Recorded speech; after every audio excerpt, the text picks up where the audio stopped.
पूज्यपाद श्री महाराज जी अर्वाचीन भारत के अग्रगण्य महापुरुषों में थे। उनका पवित्र जीवन विरक्त समाज के लिए आदर्श रूप था। वे कोई कथावाचक या व्याख्यानदाता भी नहीं थे। भक्त और जिज्ञासुओं के प्रति परमार्थ चर्चा करते हुए उनके मुख से जो वचनामृत निकलते थे, उन्हीं से श्री त्रिवर्ग अनुपम शांति और विलक्षण विश्राम का अनुभव करते थे। उनकी उस वाक्सुरसरी में स्नान करके सहस्रों अधिकारियों को अद्भुत आनंद प्राप्त हुआ।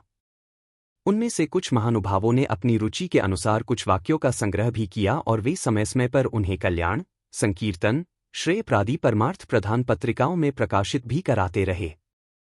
ऐसे संग्रहकर्ताओं में स्वर्गीय भक्त प्यारेलाल जी अनूप शहर वाले और पिलखुवा वाले भक्त रामशरण दास जी के नाम विशेष रूप से उल्लेखनीय हैं। उन उपदेशों में से अधिकांश कल्याण में ही प्रकाशित हुए थे। झल्याण के पाठकों का उनके प्रति विशेष आकर्षण देखकर गीता प्रेस के चालकों ने झाज से प्रायः 15 वर्ष पूर्व उनका एक संग्रह पुस्तकाकार में प्रकाशित किया। वह पुस्तक बहुत थोड़े ही समय में समाप्त हो गई थी। उसके पश्चात द्वितीय महायुद्ध के कारण ऐसी विपरीत परिस्थिति आ गई कि कई वर्षों तक उसका कोई दूसरा संस्करण नहीं छप सका। आज से प्रायः 5 वर्ष पूर्व उसी पुस्तक को मैंने 2 खंडों में नर्मदा प्रिंटिंग प्रेत, जबलपुर से प्रकाशित कराया था। वह संस्करण भी अब सर्वथा समाप्त हो चुका है। इसी बीच में गत चैत्र कृष्णा 14 संवत 2005 को पूज्यपाद श्री महाराज जी का हम लोगों से वियोग हो गया। उसके पश्चात उनके विस्तृत जीवनचरित और जितने भी मिल सकें उन सभी उपदेशों के संग्रह को प्रकाशित करने की आवश्यकता श्रनुभव होने लगी।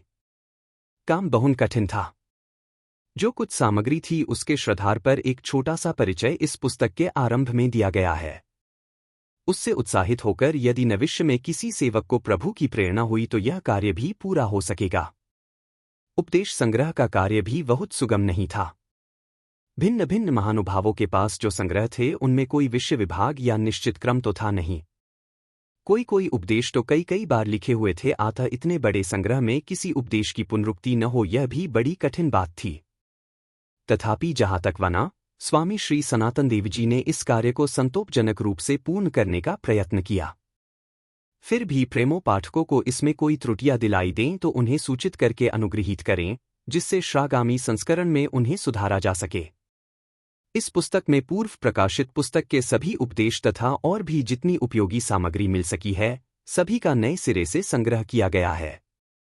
पहले उपासना और ज्ञान 2 ही खंड थे, किंतु प्रस्तुत पुस्तक में एक श्राचार संभो रखा गया है तथा तीनों खंडों के विपयोफान नई ढंग से विभाजन किया गया है। पहले की अपेक्षा यह संग्रह कम से कम दुगुना अवश्य है। ओम शांति शांति शांति। दावानल कुंड, वृंदावन, वर्तिका कृष्ण 8 संवत 2010 विक्रमी। विषय संक्षिप्त परिचय 1 से 56।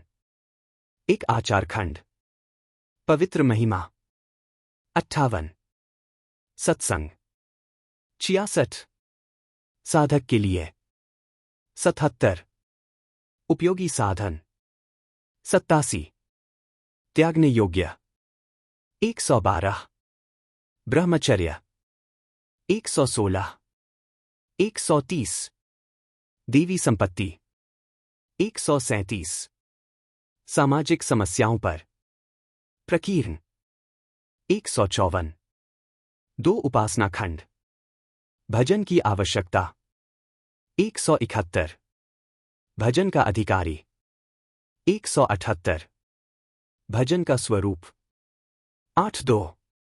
नाम जप और संकीर्तन 203। उपासना का तत्व 221।